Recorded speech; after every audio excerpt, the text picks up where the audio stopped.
Hi friends, குடும்பத்தில் இருக்கக்கூடியவங்களுக்கு கண்ணேறு அதிகமாக இருந்தது அப்படின்னா கண்டிப்பாக வாரத்தில் 2 நாட்கள் நம்ம கண் திருஷ்டி கழிக்கணும்.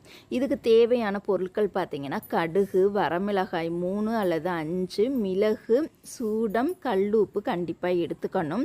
இப்போ நம்ம வாடகை வீட்டில் இருக்கோம் அப்படின்னா வெளியில் ஓப்பனாகவே நம்ம வைக்க முடியாது. அதுக்கு பதிலாக மண் சட்டியில் இந்த மாதிரி தேங்காய் நாரை உரித்து போட்டுட்டு சூடத்தையும் போட்டு நம்ம பற்ற வச்சு இதை கங்காக்கிக்கலாம். இப்போ இந்த பொருட்கள் எல்லாத்தையுமே ஒரு வெள்ளை பேப்பரில் நம்ம போட்டுட்டு அதை மடிச்சுக்கலாம். இந்த பொருட்கள் எல்லாத்தையுமே நம்ம குடும்பத்தில் இருக்கக்கூடியவங்க, குழந்தைகளாக இருக்கட்டும், பெரியவர்கள், சிறுவர்கள் எல்லாருக்குமே வலதுபுறம் 3 முறை, இடதுபுறம் 3 முறை சுற்றணும். இந்த கண் திருஷ்டி கழிக்கலை அப்படின்னா சிறு குழந்தைகள்லாம் அடிக்கடி முடியாமல் வந்துக்கிட்டே இருக்கும். கணவன் மனைவிக்கிடையே பிரச்சனைகள் அதிகமாக வந்துக்கிட்டே இருக்கும். அதனால் வாரத்தில் 2 நாட்கள் கண்டிப்பாக இந்த கண் திருஷ்டி கழிக்கணும். தூங்க போகிறதுக்கு முன்னாடி